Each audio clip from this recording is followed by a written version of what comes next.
Let's talk about accessing the Accounting and Auditing Enforcement Releases, also known as AAER, from the U.S. Securities and Exchange Commission. Introduced in 1982, Accounting and Auditing Enforcement Releases, or AAERs, were initiated by the Securities and Exchange Commission to replace Accounting Series releases. The purpose of the AAER is to enable interested persons to easily distinguish enforcement releases involving accountants from other commission releases. These releases provide varying degrees of details on the nature of the misconduct, the individuals and entities involved, and the effect on the financial statements. The great thing about these AAERs is that there is a very low Type 1 error. We have very high confidence that the SEC has identified firms that were manipulating their data. However, we know that many firms that manipulate earnings will not be identified because, after all, the SEC is limited by resources, so perhaps they're more likely to pursue cases where there's been rapid stock decline. So let's dig around on the SEC's AAER website. Let's take a look at the U.S. Securities and Exchange Commission. We can go to the Enforcement tab and find that Accounting and Auditing Enforcement Releases are here. This website provides links to financial reporting and related enforcement actions concerning civil lawsuits brought by the Securities and Exchange Commission in federal court and notices and orders concerning institutions and/or settlement of administrative proceedings. We have data from 2021 going all the way back to 1999, and they're usually divided into quarters, so fourth quarter, third quarter, second quarter, and first quarter. What do we see over here? These charges are usually against CPAs, sometimes lawyers, and companies. Let's take a look at a company data. And we can find a company that we're very familiar with, and I'm going to use Under Armour as an example. Here is the AAER as it relates to Under Armour. The release number is 4220, and it was released on May 3rd, 2021.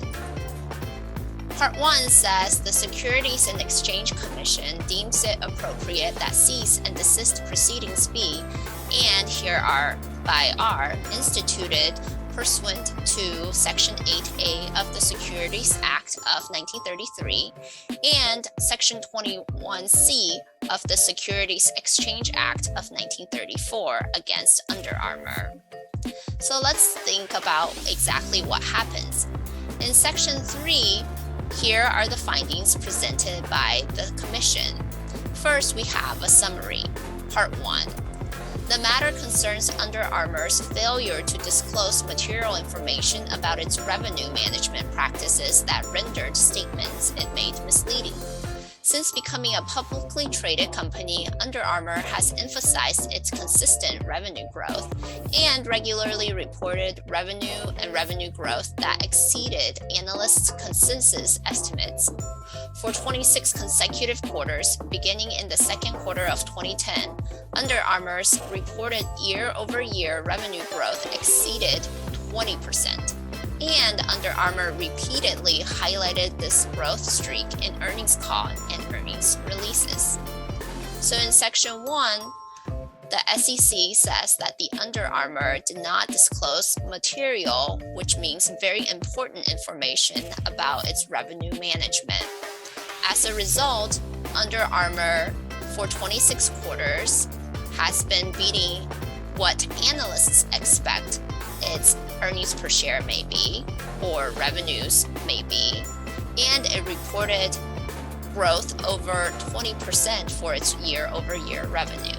By the second half of 2015, Under Armour's internal revenue and revenue growth forecasts for the third and fourth quarters of 2015 began to indicate shortfalls from analysts' revenue estimates.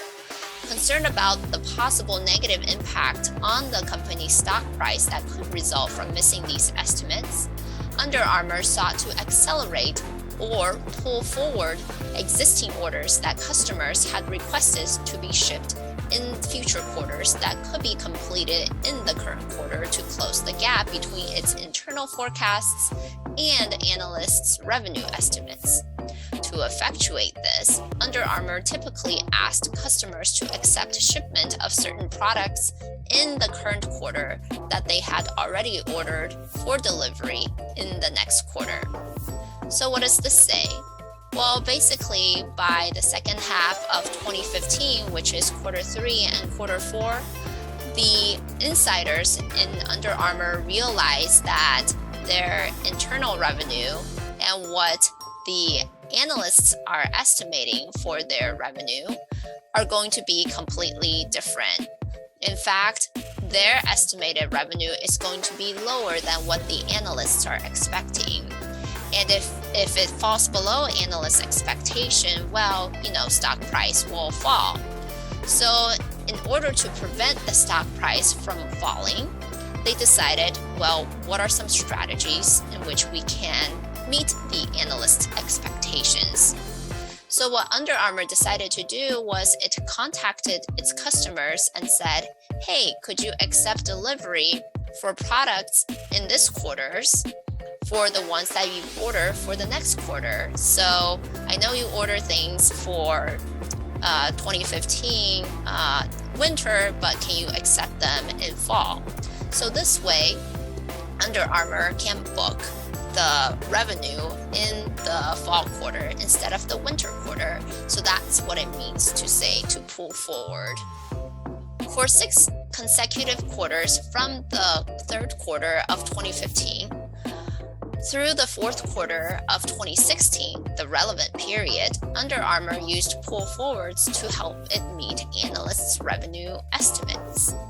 During the relevant period, Under Armour pulled forward approximately $408 million in orders. Under Armour's failure to disclose to investors the impact of its pull forward practices was misleading.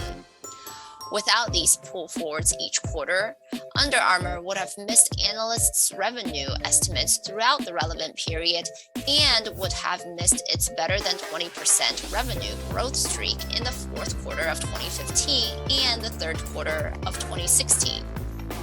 On January 31st, 2017, the day Under Armour announced that it missed analysts' revenue estimates for the fourth quarter and full year 2016, the company's stock price dropped by approximately 23%. Under Armour's year-over-year growth rate for each quarter has remained in the single digits or negative since that time. So what does this mean? Well, from the third quarter of 2015 until the end of 2016, so this is the relevant period, which means the period in which the SEC is investigating, Under Armour basically used this pull forward strategy to meet whatever the analysts' revenue estimates are. And that total amount ended up being approximately $408 million. Had they not done this, they would have missed analysts' revenue estimates. But we know that pulling forward can't go on forever, right? So by January of 2017, Under Armour finally can't use pull forwards anymore. It can't just, be getting orders from 2017 and 2018 and recording them this way. So what it decided to do was it decided to come clean, and it announced that it missed analysts' revenue estimates for the fourth quarter and full year 2016. As a result, the company's stock price dropped by 23% on the announcement date, January 31st, 2017. And ever since then, Under Armour's year-over-year growth rate for each quarter has remained in the single digits or negative, meaning that by doing appropriate accounting, if we assume that they're not engaging in any more of these pull-forward behavior, Under Armour's growth has slowed down substantially. As a result of Under Armour's failure to disclose the impact of its pull-forward practice on revenue growth, Under Armour's public statements were materially misleading. In particular, throughout the relevant period, Under Armour made positive statements regarding its revenue growth and the factors contributing to the revenue growth without disclosing the significant impact on revenue from its use of pull forwards. Under Armour also failed to disclose that the sales that had been pulled forward were no longer available in the future quarters. This practice raised significant uncertainty that Under Armour would meet its revenue guidance in future quarters.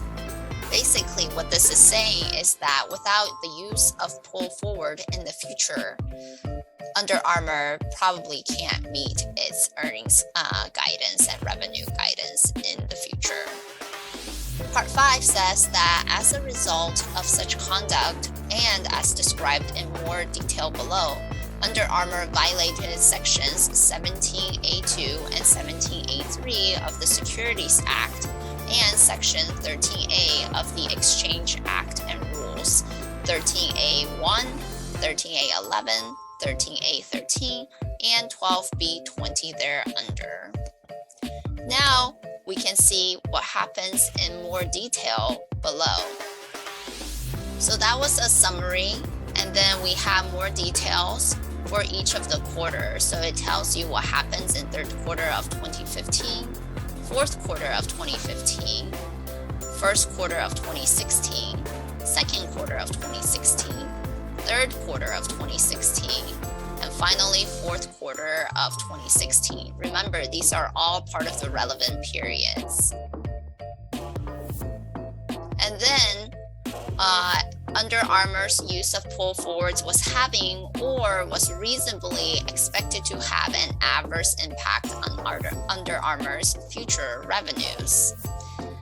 And then we can think about what happened to the investors. According to the SEC's, Under Armour reported its financial statements for the relevant period in earnings calls and in reports filed with the Commission, identifying various factors as responsible for its sustained and consistent revenue growth, but without disclosing that a significant portion of its revenue and revenue growth had resulted from the use of pull forwards.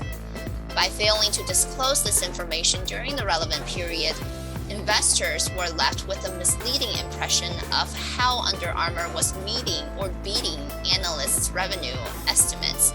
Internally, Under Armour knew that the company relied heavily on pull forwards to meet analysts' revenue estimates, and the company's senior management implicitly admitted the unsustainability of this practice by describing pull forward revenue as, quote, bad, unnatural, and unhealthy. Without the same information, investors did not have the ability to fully evaluate Under Armour's financial results in the context and compare results across periods. Under Armour's misleading statements and omissions were material. Investors were unaware that Under Armour's use of pull forwards was compromising its future revenue by shifting revenue from future quarters to current quarters and causing the company to report strong revenue growth results that Under Armour knew were increasingly difficult to replicate in the future. Without this information, investors also lack the ability to evaluate Under Armour's future revenue and ability to meet future guidance and analyst revenue expectations. Investors also were unaware of the reasonable likely negative impact Under Armour's pull forward practices would have on future periods. Under Armour also offered and sold securities during the relevant period. So 45 says that during the relevant period, Under Armour offered and sold securities, including selling discounted stock under company's employee stock purchase plan and issuing shares as compensation to certain employees under its employee incentive plan. Because of what they did, Under Armour engaged in some violation as described in sections 46, 47, and 48 So I'm going to skip these because they're basically quoting rules and sections of the Securities and Exchange Act. So Part 4 tells you about the sanctions. So what is it going to do? Well, basically, respondent shall cease and desist from committing or causing any violations and any future violations of Section 17A2 and A3 of the Securities Act and Section 13A of the Exchange Act and Rules 13A1, 13A11, 13A13, and 12B20 thereunder. So these were all the violations that were described earlier. Moreover, respondent shall, within 10 days of the entry of this order, pay a civil penalty of $9 million to the SEC. And now you know what accounting and auditing enforcement releases look like and how you can access them via the Securities and Exchange Commission.